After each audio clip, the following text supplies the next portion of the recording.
सभी विद्यार्थियों को नमस्कार।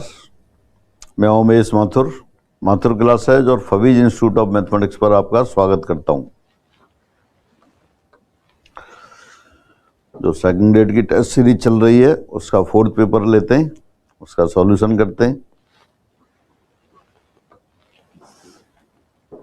क्वेश्चन नंबर 1, n वस्तुओं में से r को एक साथ लेकर बनने वाले क्रमचयों की संख्या जबकि दो विशेष वस्तुएं सदैव सम्मिलित की जाएं और वे साथ साथ आएं। Number of permutations of n different things taking r at a time when two particular things are always included and put together. दो विशेष वस्तुएं सदैव आएं और साथ साथ आएं तो कुल r स्थान है।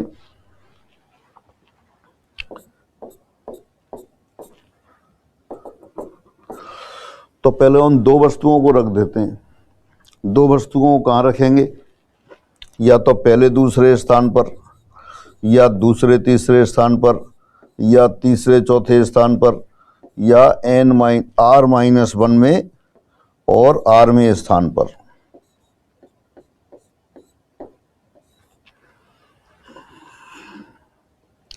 कुल r स्थान है, r वस्तुओं को रखना है, वहां पर n में से r लेनी है। तो पहले इन दो वस्तुओं को रख देते हैं। दोनों वस्तु साथ साथ आनी चाहिए, या तो पहले दूसरे, या दूसरे तीसरे, या तीसरे चौथे, या लास्ट में r-1 में और rवें पद में।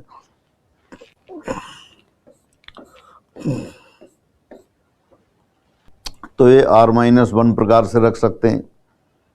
लेकिन दो वस्तुएं जो विशेष वस्तुएं वो आपस में बदल भी तो सकती हैं। जैसे a और b दो वस्तु हो गई तो उनको आप लिख सकते हैं ab या ba। तो दोनों वस्तुओं को आपस में भी इंटरचेंज कर सकते हैं।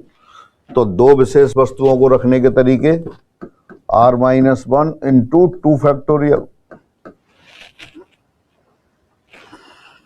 अब पहले आपने दो विशेष वस्तुएं रख दी, अब n-2 वस्तुएं बची और स्थान बचे r-2। तो n-2 में से r-2 को व्यवस्थित करने के तरीके।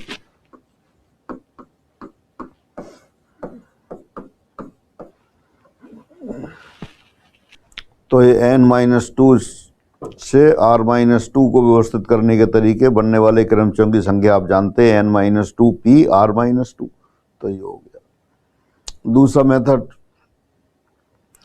पहले अपन ऐसा करते हैं, n-2 में से r-2 को सेलेक्ट कर लेते हैं। r-2 कौन सी? उन दो विशेष को तो हटा दें, वो तो आनी है। तो पहले r-2 सेलेक्ट कर लें।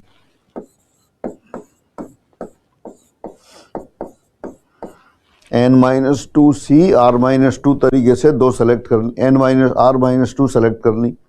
अब जो दो और हैं इनके संग मिला देते हैं तो r-2 प्लस 2r हो जाएंगी। लेकिन वो दोनों साथ साथ आनी है, दोनों साथ साथ आनी है तो दोनों को बांध देते हैं। तो r-2 है, इनके संग वो दो और बांध दी, दोनों को एक साथ बांध के इनके संग लगा दिया तो r-1 हुए। तो r-1 को r-1 स्थानों पर व्यवस्थित करने के तरीके।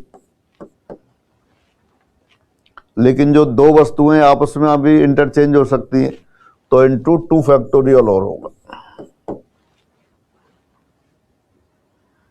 तो ये दोनों ऑप्शन सही हैं, पहला भी और दूसरा भी। फिर थर्ड आंसर आ गया। दोबारा देखते हैं, n वस्तुओं में से r को लेकर एक साथ बनने वाले क्रमचयों की संख्या जबकि दो विशेष वस्तुएं सदैव सम्मिलित हों और साथ साथ आएं। तो पहले अपन ने डायरेक्ट परमुटेशन से किया। पहले उन दो विशेष वस्तुओं को r स्थानों पर व्यवस्थित किया।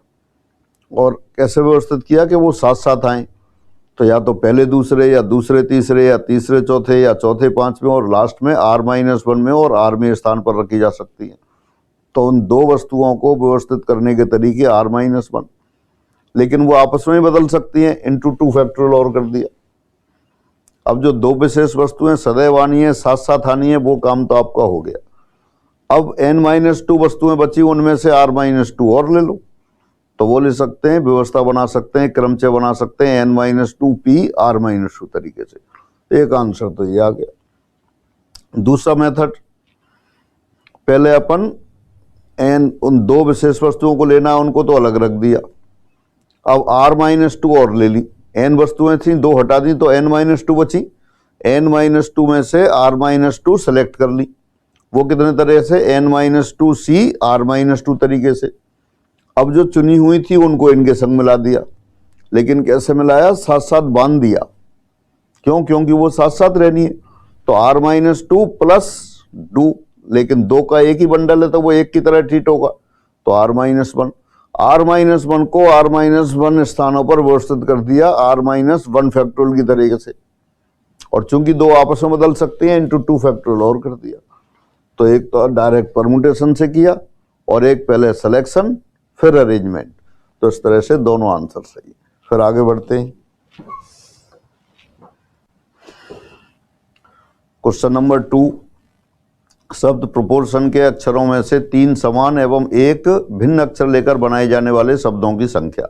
The number of words that can be formed by taking 3 same and 1 different letter from the letters of word proportion. Proportion में देखते हैं, एक से लेटर एक साथ लिख रहे हैं, PROPORTION।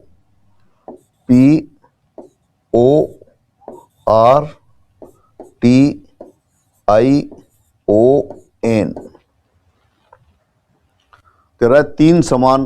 3 समान तो ओ आ रहे हैं बस, और कोई है ही नहीं, तो 3 तो ओ को ले लेते हैं।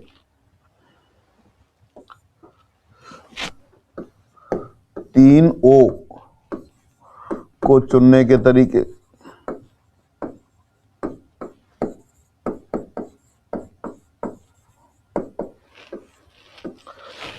शब्द बनाने हैं, इसमें 3 समान और एक असमान। एक असमान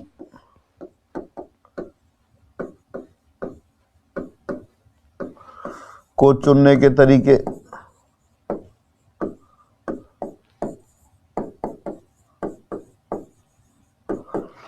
ओ को हटा के ऊपर 5 बचे, तो 5 में से कोई एक चुन लेते हैं। 3 में से 3 लेंगे, वो तो 3C3, और 5 में से एक लिया 5C1। अब इनके बनने वाले शब्द कितने बनेंगे? 4 लेटर हो गए, 4 में 3 समान है, एक अलग है, तो ये 4 फैक्टोरियल अपॉन 3 फैक्टोरियल, तो ये तो हो गया 5 × 4 20 आंसर आ गया। थर्ड ऑप्शन आ गया। तो देख सकते हैं आप, इसे दोबारा से देख लें। प्रोपोर्शन शब्द दे रखा है, वो क्वेश्चन कह रहा है कि इनमें से 3 समान और एक असमान अक्षर लेकर कितने शब्द बनाए जा सकते हैं। आपने देखा ओ सिर्फ ओ ही ऐसा लेटर है जो 3 बार आ रहा है, तो ये तो ओ लेना है। 3 ओ है, 3 में से 3 ओ लेने हैं 3C3 तरीके से। बाकी बचे 5 लेटर PRTIN, 5 में से एक और ले लिया कोई भी, वो 5C1 तरीके से। अब अपने पास 4 लेटर हो गए, उन चारों को व्यवस्थित किया। 4 लेटर कैसे हुए? ओ और एक चौथा अलग। इन चारों को 4 स्थान पर व्यवस्थित करने के तरीके, जबकि 3 समान है, 4 फैक्टोरियल अपॉन 3 फैक्टोरियल। छोटी सी कैलकुलेशन, 5 × 4 20 आ गया। नेक्स्ट, यदि n वस्तुओं को एक पंक्ति में व्यवस्थित किया जाए, तब इनमें से 3 वस्तुओं को चुनने के तरीकों की संख्या, जबकि इनमें से कोई 2 क्रमागत ना हो। If n objects are arranged in a row, then the number of ways of selecting 3 from these objects so that no 2 of them are consecutive numbers is। तो वैसे तो इसका सॉल्यूशन बड़ा है। पहला ही ऑप्शन है n-2C3। कैसे करते हैं? n में से 3 ले लो, nC3 माइनस वो वाले केस घटा देंगे जब 2 वस्तुएं साथ आ रही हो और 3 वस्तुएं साथ आ रही हो, उसको सॉल्व करेंगे, n-2C3 होगा। थोड़ा बड़ा सॉल्यूशन हो जाता है, तो अपन वेरीफाई कर लेते हैं। मान लिया n बराबर 5 ले लिया, 5 वस्तुएं ले ली, 1 2 3 4 5। अब इनमें से 3 चुने, तो 3 चुनने के तरीके तो 5C3 हो जाते हैं, लेकिन अपन को ऐसा चुनना है कि कोई भी 2 क्रमागत ना हो। यानी जैसे 1 लिया आपने, तो 1 के साथ 2 नहीं ले सकते, 1 के साथ 3 ले लिया, अब 4 नहीं ले सकते, तो 1 3 5 आ गया, 1 3 5। और देखें,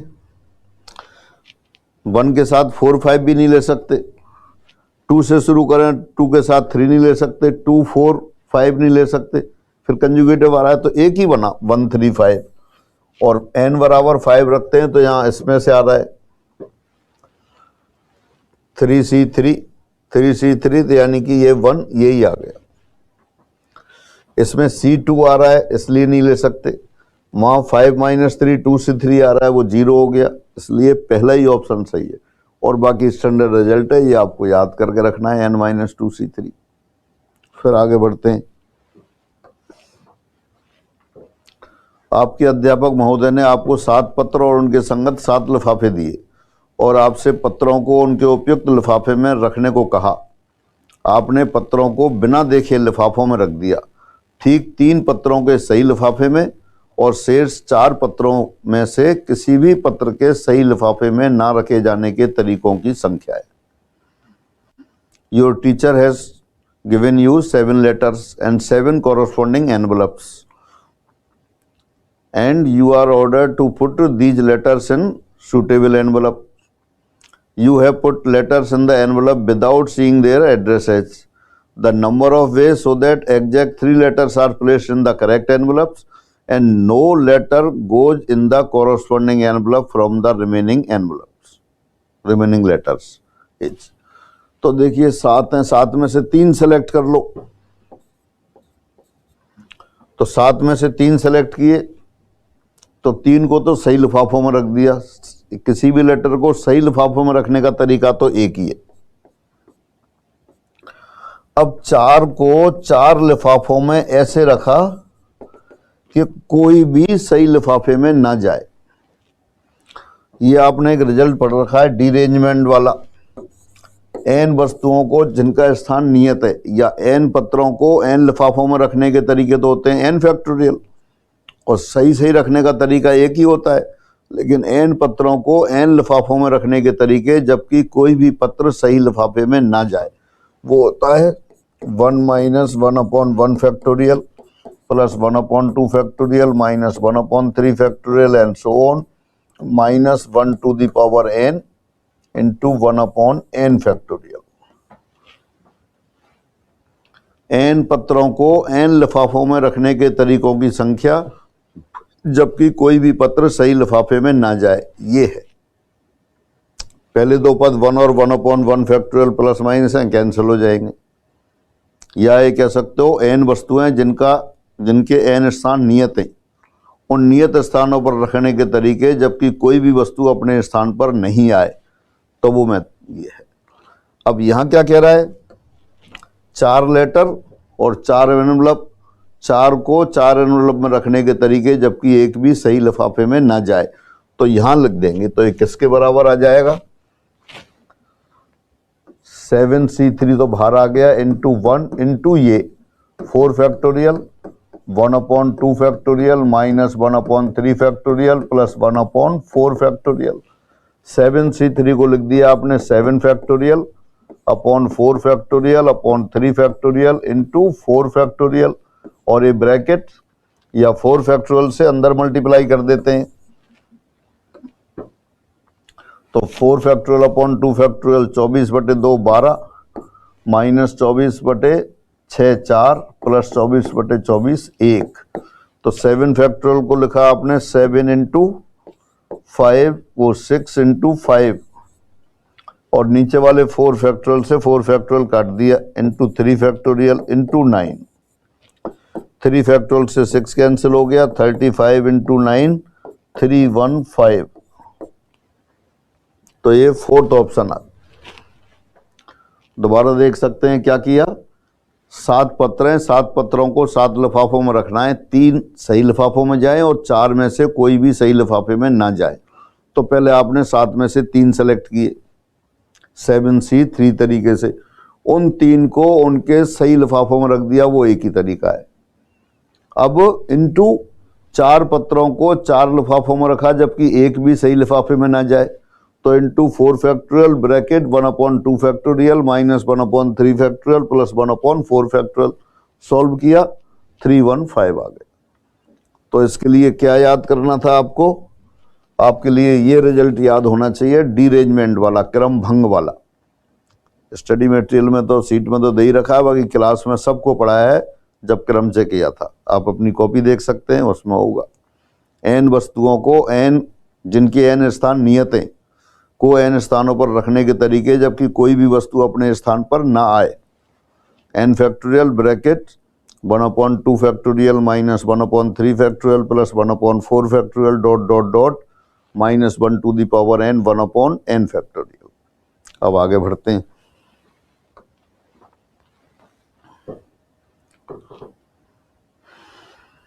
क्वेश्चन 5, यदि सचिन शब्द के अक्षरों से सभी संभव शब्द बनाए जाएं और इन शब्दों को अंग्रेजी के शब्दकोश के अनुसार क्रमबद्ध किया जाए तो सचिन शब्द का क्रम होगा। If the letters of the word Sachin are arranged in all possible ways and these words are written out as in dictionary, then the serial number or you can say rank of the word Sachin. Sachin शब्द के जो letter हैं अगर उनको dictionary के according लिखते हैं तो सबसे पहले ए आएगा, फिर सी आएगा, फिर एच आएगा, फिर आई आएगा, फिर एन आएगा, फिर एस आएगा। तो डिक्शनरी में जो लेटर चलते हैं अल्फाबेटिकली चलते हैं। डिक्शनरी में जो भी शब्द आते हैं पहले ए से शुरू होने वाले, फिर बी से, सी से। अब जो लेटर है इनमें सबसे पहले ए से शुरू होने वाले होंगे, फिर सी से शुरू होने वाले होंगे, फिर एच से शुरू होने वाले, फिर आई से शुरू होने वाले, फिर एन से शुरू होने वाले, फिर एस से शुरू होने वाले आएंगे। तो पहले ए से शुरू होने वाले कितने हो जाएंगे? ए आपने पहले स्थान पर फिक्स रख दिया तो 5 स्थान बचे। उन 5 स्थानों पर 5 अक्षरों को व्यवस्थित करने के तरीके 5 फैक्टोरियल। मैं यहां लिख देता हूं, ए से शुरू होने वाले 5 फैक्टोरियल, सी से शुरू होने वाले 5 फैक्टोरियल क्योंकि सी के बाद भी 5 लेटर आएंगे। इसी तरह एच से शुरू होने वाले 5 फैक्टोरियल, आई से शुरू होने वाले 5 फैक्टोरियल, एन से शुरू होने वाले 5 फैक्टोरियल। अब एस आया, एस के बाद क्या आएगा? फिर ए, सी, एच, आई, एन, ये ही आएगा। यानी कि यहां से यहां तक देखें तो 5 फैक्टोरियल तो कितना होता है? 24। 5 फैक्टोरियल होता है 120। तो 120 जुड़ गए तो यहां तक कितने हो गए? ये 600 हो गए। तो सचिन कौन से नंबर पर आ रहा है? 601 नंबर पर आ रहा है। तो फर्स्ट ऑप्शन हो गया। सचिन शब्द के अक्षरों को देखा अपन ने ए, सी, एच, आई, एन, एस, यानी इस क्रम से डिक्शनरी में आएंगे। तो जब सचिन शब्द के कुल शब्द देखें तो 6 अक्षरों से बनने वाले कुल शब्दों की संख्या आएगी 6 फैक्टोरियल यानी कि 720। उनको डिक्शनरी के अकॉर्डिंग अरेंज किया तो सबसे पहले ए से शुरू होने वाले शब्द होंगे। ए पहले स्थान पर फिक्स कर दिया, बाकी 5 लेटर 5 स्थानों पर 5 फैक्टोरियल बेस। इसी तरह से जब अपन सी से शुरू होने वाले लेंगे, सी पहले स्थान पर फिक्स कर दिया तो बाकी 5 स्थानों पर 5 लेटर 5 फैक्टोरियल तरीके से। इसी तरह एच से शुरू होने वाले, आई से शुरू होने वाले, एन से शुरू होने वाले, तो 5 फैक्टोरियल ये 5 बार आ गया। 5 फैक्टोरियल 120, तो 120 120 120 5 बार जुड़ा 600 हो गया। सचिन उसके बाद आ रहा है, एस शुरू कर दिया तो एस के बाद फिर ए, सी, एच इसी ऑर्डर में आएंगे। तो ये 601वें नंबर पर सचिन शब्द आएगा, यानी सचिन का क्रम 601 हो गया।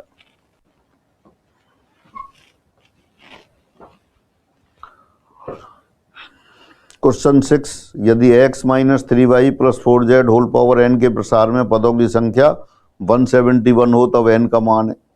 If number of terms in the expansion of x - 3y + 4z whole power n is 171 then value of n। ये अपन ने याद कर रखा है, a + b + c whole power n के प्रसार में आने वाले पदों की संख्या n + 1 × n + 2/2 होती है। ये अपन ने फॉर्मूले की तरह याद कर रखा है। आसानी से प्रूफ भी कर सकते हैं पर अब प्रूफ की आवश्यकता नहीं है। तो ये इसका मतलब क्या हुआ, यानी x - 3y + 4z whole power n के प्रसार में पदों की संख्या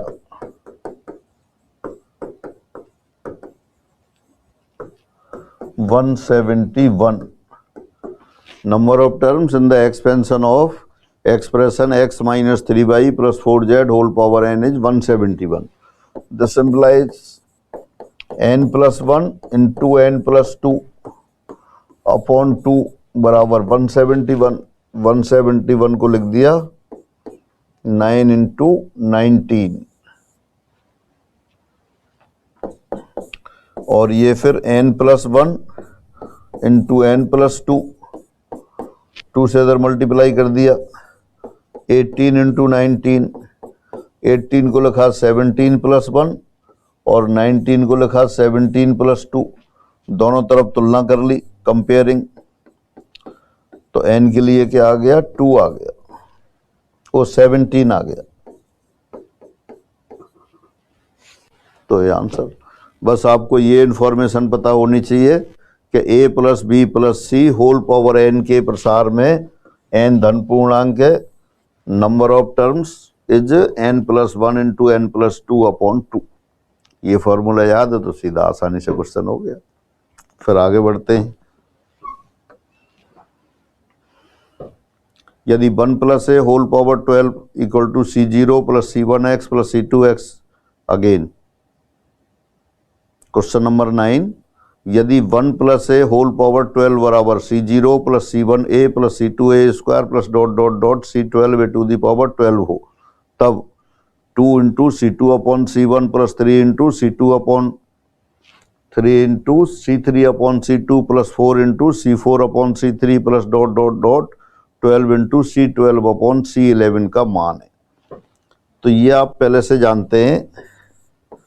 NCR बराबर n minus R plus 1 upon R into NCR minus 1. ये आप कह सकते हैं R into NCR upon NCR minus 1 बराबर n माइनस आर प्लस 1. जब NCR की वैल्यू पड़ी थी, NCR का फॉर्मूला पढ़ा था, उसके बाद ये रिजल्ट दे रखे हैं स्टार्टिंग में, तो ये आपने याद कर रखा है. अब इसको चेक करते हैं. n बराबर तो 12 रख देते हैं और फिर r का मान लगातार रखते जाते हैं 2 3. तो n बराबर 12 रखा. 12C2 upon 12C1 into 2. तो उसको देखें, r बराबर 2 आ गया, n की जगह 12 आ गया. तो यहाँ से क्या आ जाएगा? 12 माइनस 2 प्लस 1 यानी कि ये 11 आ गया. तो उसी तरह सारे पद ये किसके बराबर हो गए? पहला वाला 11 आ गया, दूसरा वाला 10 आ गया, तीसरा वाला 9 आ गया और लास्ट में फिर वो 12C ये 1 आ जाएगा. तो 1 से लेके 11 तक की संख्याओं का योग आ गया. तो कितना आ गया? 11 plus 1 into 11 plus 2 divided by 2. ये 11 आया, ये गलत लिख दिया. 11 इंटू 11 प्लस 1 डिवाइडेड बाई 2, ये 66 आंसर आ गया. 1 से लेके n तक की संख्याओं का योग sigma n, n into n plus 1 by 2 आता है. तो 11 इंटू 11 प्लस 1 बाई 2 यानी कि 66. तो फर्स्ट ऑप्शन आंसर आ गया. तो बस आपको ये रिजल्ट याद है तो उसमें सीधे सीधे रख सकते हैं. और रिजल्ट याद नहीं है तो हर पद को आपको चेक करना पड़ेगा, उससे भी हो जाएगा पर टाइम ज़्यादा लगेगा. जैसे आप इसको सॉल्व कर सकते हैं. क्या है पहली टर्म? 2 इंटू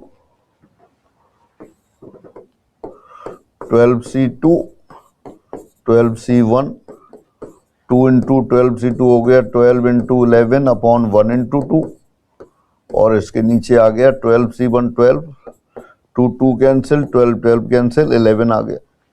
इस तरह सभी पदों को करेंगे तो वो टाइम लग जाएगा. इसलिए आपको ये रिजल्ट याद होगा तो उससे आसानी से हो गया. फिर आगे बढ़ते हैं.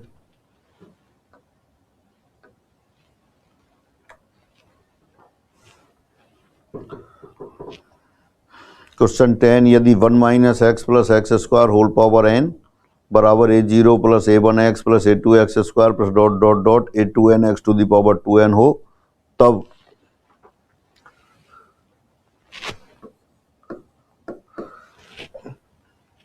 a0 plus a2 plus a4 plus dot dot dot a2n बराबर है। ऐसा करते हैं, पहले इसमें n बराबर 1 रख देते हैं। पहले राइट साइड वाले पद लेफ्ट में ले लेते हैं। पहले n बराबर 1 रख दिया, तो n बराबर 1 रखेंगे तो क्या आ जाएगा राइट साइड में, a0 plus a1 plus a2 plus a3 dot dot dot plus a2n बराबर 3 टू दी पावर 1 आ गया। n बराबर 1 रखने पर ये आ गया।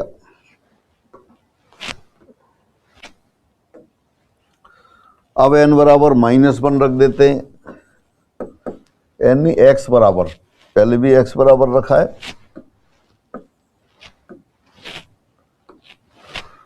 x बराबर 1 और अब x बराबर -1 रख दिया तो क्या आएगा, a0 minus a1 plus a2 minus a3 dot dot dot a2n, ये बराबर आ गया 3 टू दी पावर n।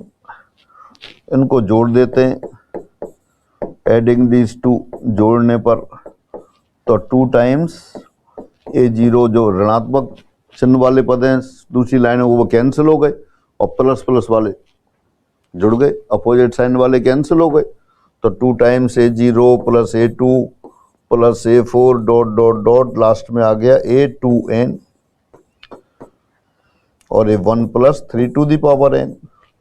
2 से डिवाइड कर दिया तो a0 plus a2 plus a4 dot dot dot a2n 3 to the power n 1 plus 3 to the power n plus 1 upon 2, first option आ गया। तो ये आपका आंसर आ गया। एक बार आपको पता पड़ जाए कि क्या रखना है और वो ऑब्जर्वेशन से ही पता पड़ रहा है तो सीधा आंसर आप फर्स्ट लिख सकते हैं, क्योंकि अपोजिट साइन वाले आएंगे वो कैंसिल हो जाएंगे। फिर आगे बढ़ते हैं। अंकों 0, 2, 3, 4 तथा 6 की सहायता से बनने वाली 5 अंकों की विषम संख्याओं की संख्या है। Number of 5 digit odd numbers that can be formed with the help of the digits 0, 2, 3, 4 and 6। Odd number है तो लास्ट में तो ऑड नंबर आना चाहिए।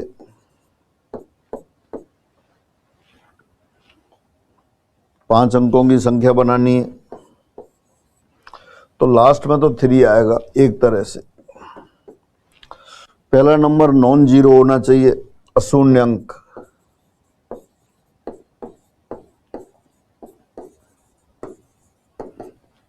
नॉन जीरो डिजिट,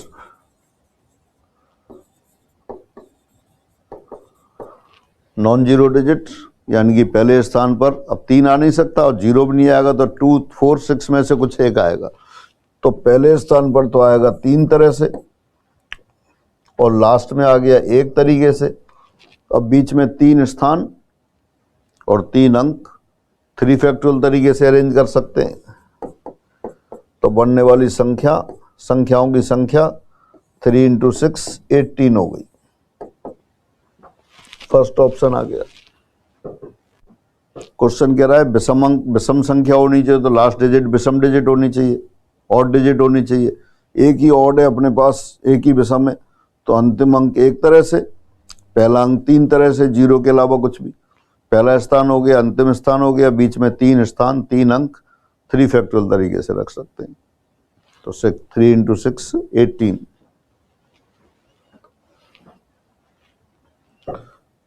क्वेश्चन 17, यदि 12CR बराबर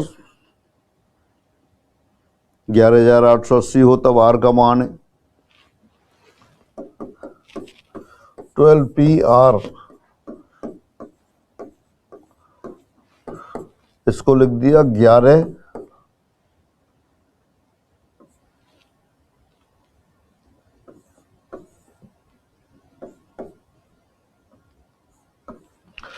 1188 गुणा 10, 1188 को 11 से भाग दिया तो 108 आ गया, 1100 प्लस 88। इसको लिख दिया आपने 12 इंटू 11 इंटू 10 इंटू 9, 12 9 जा 108, 12 इंटू 9 108 होता है। तो आगे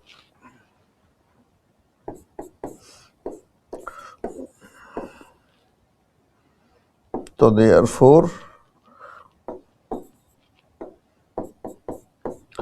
12PR equal to 12P4 R equal to 4। वैसे ही बता सकते हैं NPR का मतलब N से शुरू करके क्रमागत घटती हुई R संख्याओं को गुणा। यहाँ 12 से शुरू करके घटती हुई 4 संख्याओं गुणा हो गया तो 12PR R बराबर 4 आ गया। सीधा जो बेसिक फॉर्मूला है उससे।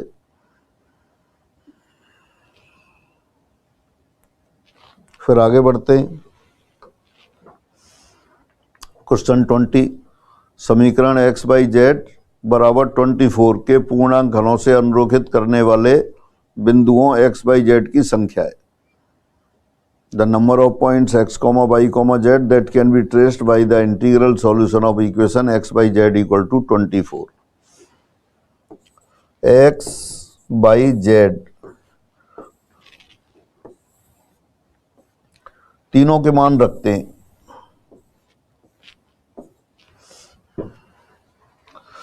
x बाई जेड के मान ऐसे रखेंगे तीनों का गुणनफल 24 हो जाए। x बराबर 1 1 24, x बराबर 1 y बराबर 1 z बराबर 24, या x बराबर 1 z y बराबर 24 z बराबर, वो तो इनको अरेंज कर लेंगे। 1 1 24 को कैसे लिख सकते हैं। फिर दूसरे फैक्टर देखते हैं। x बराबर 1 y बराबर 2 z बराबर 12, x बराबर 1 y बराबर 3 z बराबर 8, x बराबर 1 y बराबर 4 z बराबर 6। बस x बराबर 1 रखा, y z की वैल्यू रख दी, अब और कोई नहीं आएगा। 6 4 रखते हैं तो वो तो इसके अरेंजमेंट से आ जाएगा। अब x बराबर 2 लिख दिया, 2 2 6 2 3 4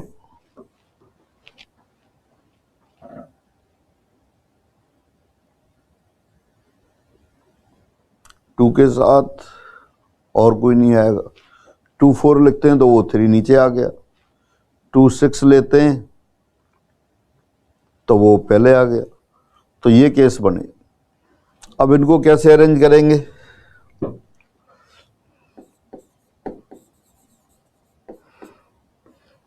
1 1 24 इनको 3 स्थानों पर व्यवस्थित करने के तरीके 3 फैक्टोरियल अपॉन 2। कैसे। 1 1 या तो 1 1 24 या 1 24 1 या 24 1 1, 3 केस हुए। इनको आपने लिखा है 3 फैक्टोरियल अपॉन 2 फैक्टोरियल।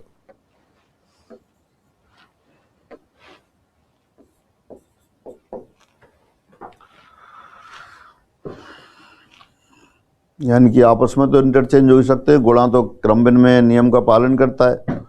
1 2 12 ये 3 फैक्टोरियल, 1 3 8 ये 3 फैक्टोरियल तरीके से, और x बाई जेड आपस में बदल जाएंगे। 1 4 6 ये भी 3 फैक्टोरियल, ये 3 फैक्टोरियल अपॉन 2 फैक्टोरियल, ये भी 3 फैक्टोरियल। अब कुल बिंदुओं की संख्या 3 फैक्टोरियल अपॉन ये 6 अपॉन 2 ये 3 हो गया। 3 प्लस 6 बल्कि 6 6 6 कितनी बार आ रहा है, दोबारा लिखते हैं। 6 6 6 4 बार आ रहा है। 4 इंटू 6 और प्लस 3 6 मतलब 3 प्लस 3 30 आ गया। तो ऐसे बिंदुओं की संख्या 30 होगी। दोबारा से समीकरण x बाई जेड बराबर 24 के पूर्णांक हलों से अनुरेखित करने वाले बिंदुओं की संख्या है। तो अपन ने क्या किया, समीकरण x बाई जेड बराबर 24 के पूर्णांक हल देखे। थोड़ा और मॉडिफाई कर दें इसको तो धन पूर्णांक, पॉजिटिव इंटीजर,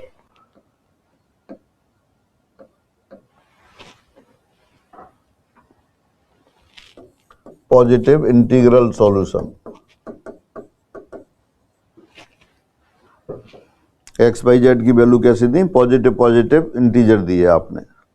तो जो पॉसिबल केस हैं फैक्टर्स के वो आपने लिखे, और 1124 से 3 केस बनेंगे जो आपने वहां देखा, 1124, 124, 124, 11, और इनको कैसे काउंट कर लिया आपने, 2 समान अंक हैं और एक दूसरी संख्या है, तीनों को 3 स्थान पर व्यवस्थित करने के तरीके, जबकि 2 समान है, 3 फैक्टोरियल अपॉन 2 फैक्टोरियल, और 3 को 3 स्थानों पर व्यवस्थित करने के तरीके जब तीनों असमान है, 3 फैक्टोरियल। इस तरह से सारे फैक्टर आपने ऐड कर दिए। फिर आगे बढ़ते हैं।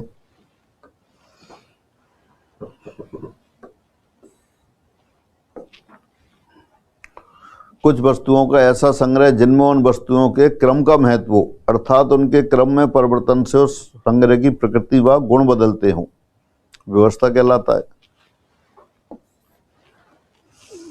A collection of things in which we consider their order, that is, with the change in their serial order, the nature and properties of collection changes is called an arrangement. कुछ वस्तुओं का ऐसा संग्रह जिनमें उनके क्रम का महत्व हो, व्यवस्था कहलाता है, और जिसमें क्रम का महत्व नहीं हो वो समूह कहलाता है। जितनी व्यवस्था होती है वो क्रम से होती है, तो यहाँ तो सिर्फ कलेक्शन की बात की है तो वो व्यवस्था हो गई, सिंपल परिभाषा की बात है। तो पढ़ना शुरू करते हैं, शुरुआत में ही पढ़ते हैं। आपकी सीट में भी फंडामेंटल प्रिंसिपल ऑफ काउंटिंग के बाद यही व्यवस्था और समूह की परिभाषा दे रखी है, वहाँ भी देख सकते हैं आप। एक प्रतियोगिता में 66 मैच खेले गए, प्रत्येक टीम हर दूसरी टीम से खेली हो तो टीमों की संख्या है। In a tournament 60 matches were played. If every team played with every other team, then the number of teams is, मान लेते हैं नंबर ऑफ टीम n है।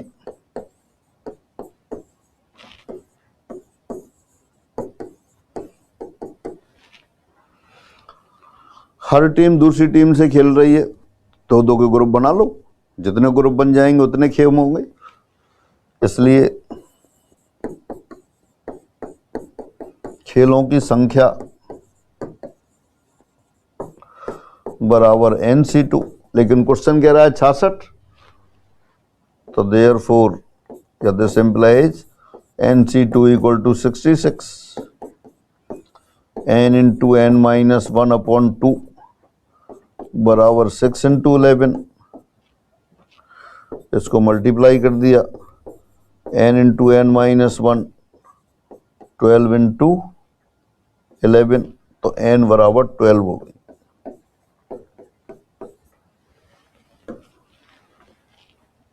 छाछठ मैच खेले गए तो कितनी टीम होंगी, प्रत्येक दूसरी टीम से खेलती है, तो मान लिया n टीम है, तो n टीम में से 2 के ग्रुप बना दिए NC2, तो NC2 बराबर 66।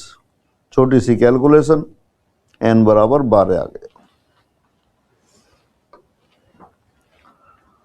3a plus 2b plus c whole power 10 के विस्तार में गुणांकों का योग है। Sum of the coefficient in the expansion this, गुणांकों का योग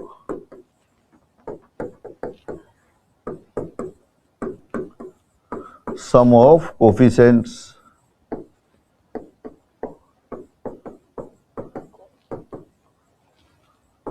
जब भी गुणांकों का योग लिखना होता है जो वेरिएबल है सबकी जगह 1 लिख देते हैं। तो a बराबर 1, b बराबर 1, c बराबर 1, 3 प्लस 2 प्लस 1 होल पावर 10, यानी 6 टू दी पावर 10। इसके प्रसार करेंगे, जो भी पद आएंगे अपन को तो कोफिशिएंट लेने, तो जो ए बी सी के पद हटा दें कोफिशिएंट बना दें सिर्फ, तो क्या किया, ए बी सी तीनों को 1 लिख दिया, 6 की पावर 10 आ गई।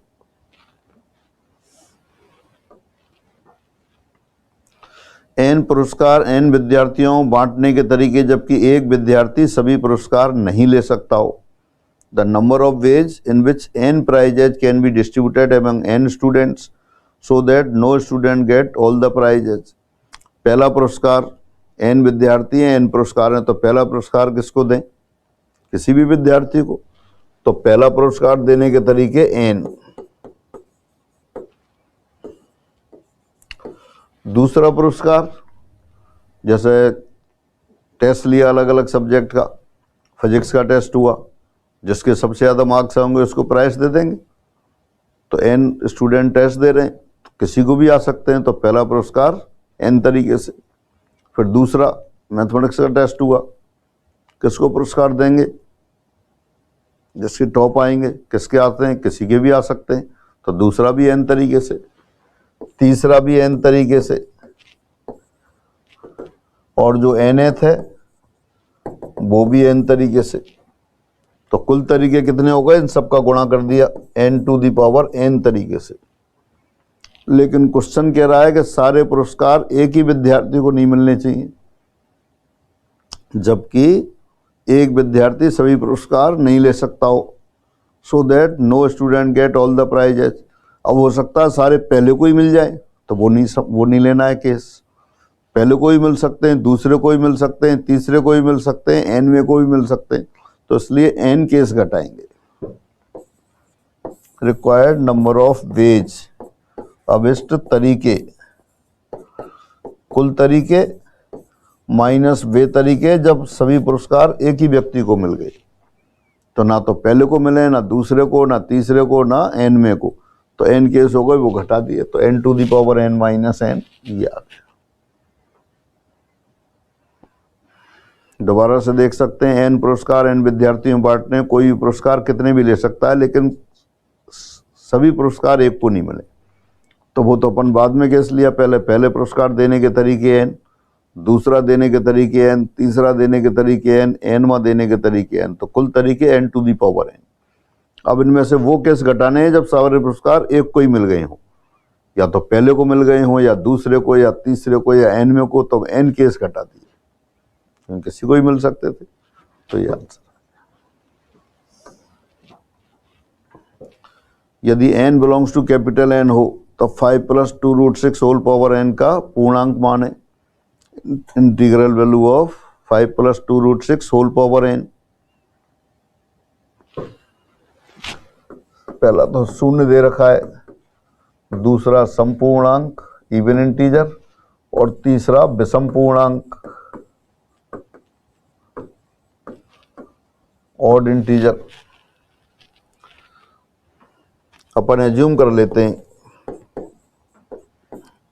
Suppose 5 + √6 whole power n, 5 + 2√6 whole power n बराबर capital I plus capital F है।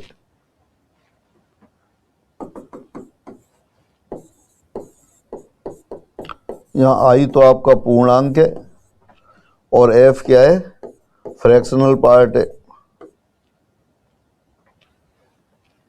0 और 1 के बीच में। और आपने मान लिया इसका कॉन्जुगेट 5 - 2√6 होल पावर n, ये F मान लिया आपने। यहाँ F भी क्या होगा, 0 और 1 के बीच में होगा। 2√6 √24 और ये 5 है, तो 2√6 √24 5 से छोटा होगा, 4 पॉइंट समथिंग होगा, तो ये 5 - √24 वो 1 से छोटा होगा, पॉजिटिव होगा और 1 से छोटा होगा। तो स्मॉल f आपका जब इसके बराबर आपने मान लिया, इसका कॉन्जुगेट लिया, वो निश्चित रूप से 1 से छोटा है, क्योंकि 2√6 √24 हो गया, √24 5 से सब्ट्रैक्ट करेंगे तो 1 से छोटी राशि आएगी, और 1 से छोटी राशि वो पावर, कोई भी पावर लगा दें तब भी 1 से छोटी आएगी। यानी कि 5 - 2√6 होल पावर n कितना है, ये कोई ऐसी संख्या है जो 0 और 1 के बीच में है, तो वो आपने स्मॉल f मान लिया। दोनों को जोड़ देते हैं,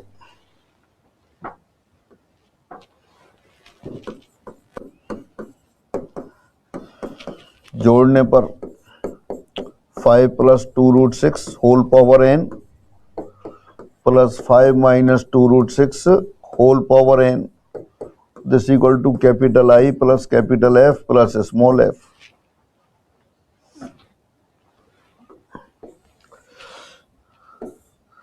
अभी ऐसा हो गया x plus A whole power n plus x minus a whole power n, तो पहली टर्म तो जुड़ जाएगी, 5 to the power n 5 to the power n आएगा। सेकंड टर्म यहाँ से पॉजिटिव और वहाँ से नेगेटिव और दोनों सेम आएंगी लेकिन साइन अलग होगा तो कैंसिल हो गई। फिर थर्ड टर्म आ गई nc2 5 to the power n minus 2 into 2√6 whole square. फिर फोर्थ टर्म कैंसिल हो गई, फिफ्थ वाली टर्म आएगी nc4 5 to the power n minus 4 2√6 whole power 4। इसी तरह सारी टर्म्स आएंगी।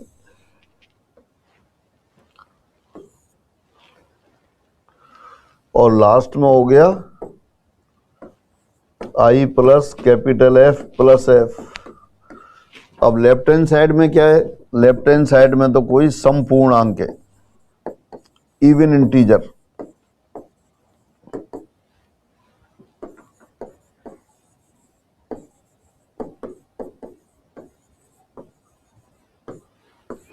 और राइट साइड में capital I plus capital F plus small F.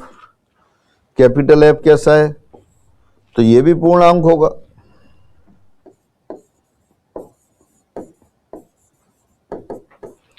Left hand side में पूर्णांक है और राइट साइड में आई पहले से ही पता है पूर्णांक है, तो एफ प्लस एफ ये भी पूर्णांक होगा। अगर पूर्णांक नहीं होगा तो समपूर्णांक कैसे बनेगा, मतलब दो पूर्णांकों को योग से ही पूर्णांक आ सकता है। आई पहले से पूर्णांक है प्लस समथिंग है, वो पूर्णांक होगा, इंटीजर होगा, तभी इंटीजर बनेगा। अब ये इंटीजर क्या है, आप दोनों को जानते हैं, दोनों कैसे हैं, 0 और f1 के बीच में, तो ये 0 और 2 के बीच में, तो देयरफॉर f प्लस f ये पूर्णांक है। और 0 और 2 के बीच में, 0 और 2 के बीच में तो एक ही पूर्णांक है 1, तो ये 1 हो गया। इसका मतलब ये समपूर्णांक इवन इंटीजर बराबर i प्लस 1। 1 किसी में जोड़ रहे हैं पूर्णांक में और सम संख्या आ रही है, तो i कैसा हो गया, विषम हो गया, विषम पूर्णांक है।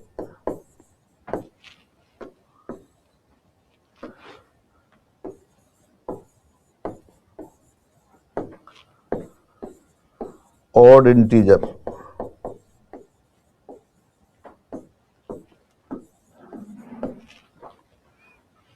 दोबारा देख लेते हैं एक बार।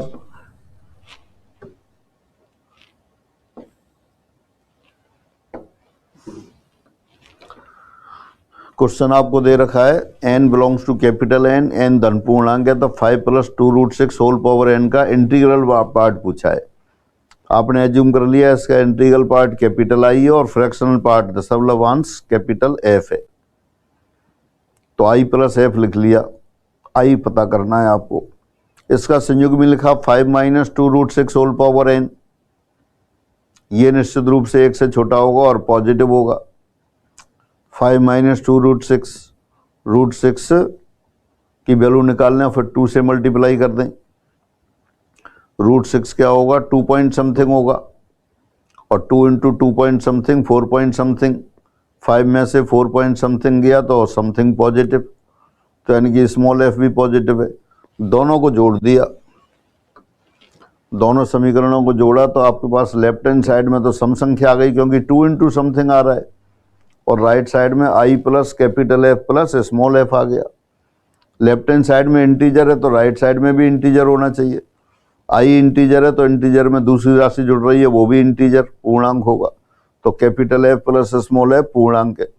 दोनों 0 से बड़े और 1 से छोटे हैं, तो दोनों का योग 0 से बड़ा और 2 से छोटा होगा। 0 से बड़ा और 2 से छोटा पूर्णांक तो एक ही होता है, इसलिए capital F plus small F फिर 1 हो गया, तो आई प्लस 1 बराबर समपूर्णांक, तो आई विषम पूर्णांक हो गया। अच्छा क्वेश्चन है, इस टाइप के क्वेश्चन कई बार आ जाते हैं, आप इसको याद भी कर सकते हैं। 8 अंकों की कुल संख्याएं जिसमें सभी अंक असमान हो हैं। Total number of 8 digit numbers in which all the digits are different. तो पहली डिजिट है फर्स्ट, ये नॉन जीरो होनी चाहिए।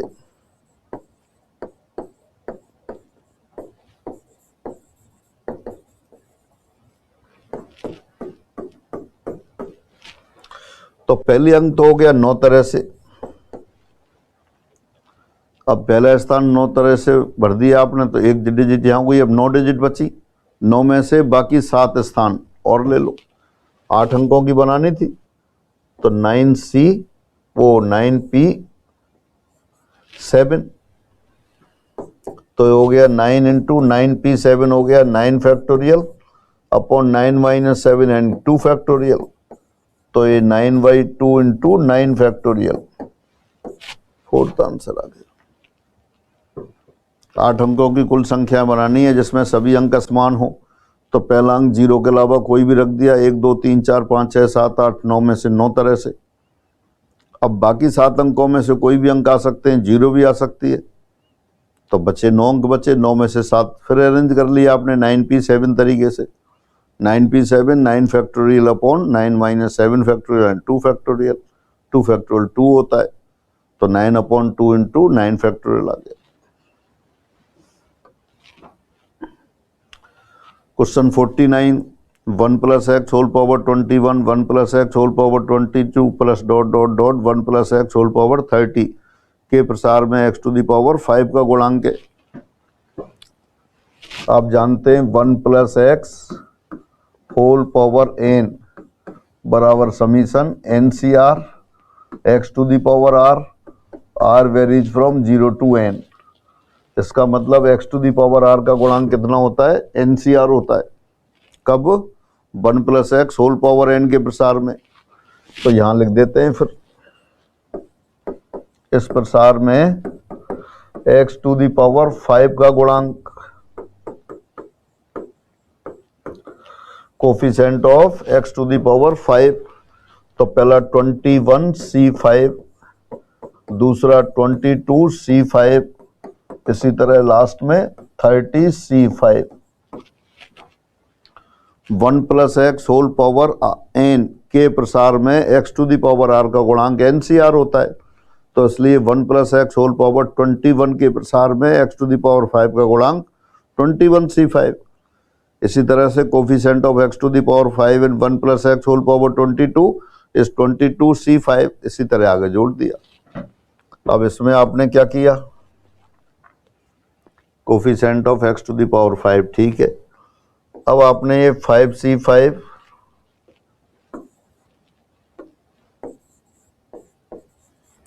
Plus 6C5 plus 7C5 up to 20C5 ये ऐड कर दिया, और बाकी जो आ गया वो ऐसे ही रखा रहने दिया। 21C5 22C5 प्लस 30C5, और जितना ऐड किया है उतना ही घटा दिया।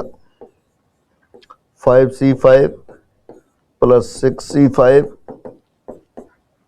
Up to 20C5। पहले ब्रैकेट में देखा सम, वो तो 31C6 आ गया, और ये वाला 21C6 आ गया। तो कौन सा आंसर आ गया इसमें? फिर ये x⁵ का कोफिशिएंट आएगा। तब ये 6C6 से शुरू करेंगे,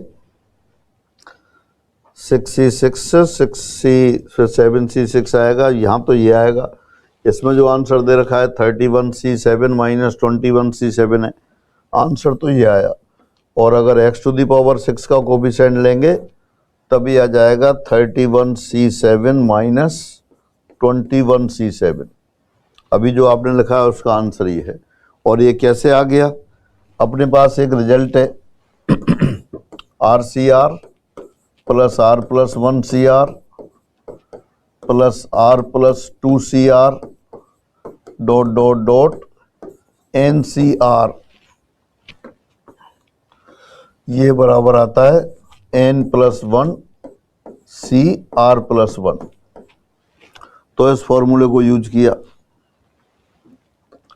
देखें अपने पास क्या था, x⁵ का कोफिशिएंट लिया आपने, अभी तो x⁵ ही रखते हैं।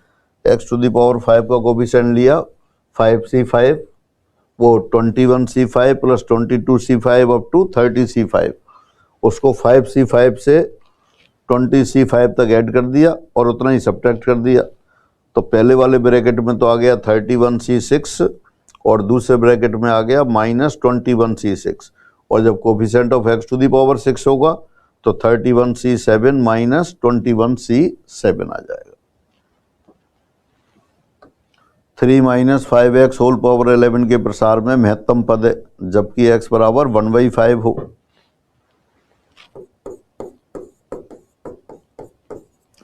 अपन ने याद कर रखा है x + a whole power n के प्रसार में महत्तम पद ज्ञात करने के लिए अपन r का मान निकालते हैं। उसके लिए याद कर रखा है p बराबर होता है n+1 times a upon x + a। In a और x दोनों की वैल्यू पॉजिटिव लेते हैं अपन हमेशा। ये कैलकुलेट करते हैं। अगर ये पूर्णांक आ जाता है, p स्वयं में ही पूर्णांक हो जाता है, तो tp और tp+1 दो पद महत्तम पद होते हैं। और p अगर पूर्णांक नहीं आ जाता है तो उसका पूर्णांक भाग लेते हैं। पूर्णांक भाग, जैसे पूर्णांक भाग q आ गया तो q+1वां पद महत्तम पद होता है। अब जो अपना क्वेश्चन है उसमें देखते हैं, p बराबर n+1 11+1 into a, x + a के प्रसार में है तो दूसरा वाला पद a है 5x, x की जगह 1/5 लिख दिया तो वो 1 हो गया, और नीचे x + a 3+1 नेगेटिव आ रहा है लेकिन यहाँ पॉजिटिव वैल्यू रखते तो 12/4 3 आ गया। इसलिए t3 व t4 दोनों महत्तम पद होंगे।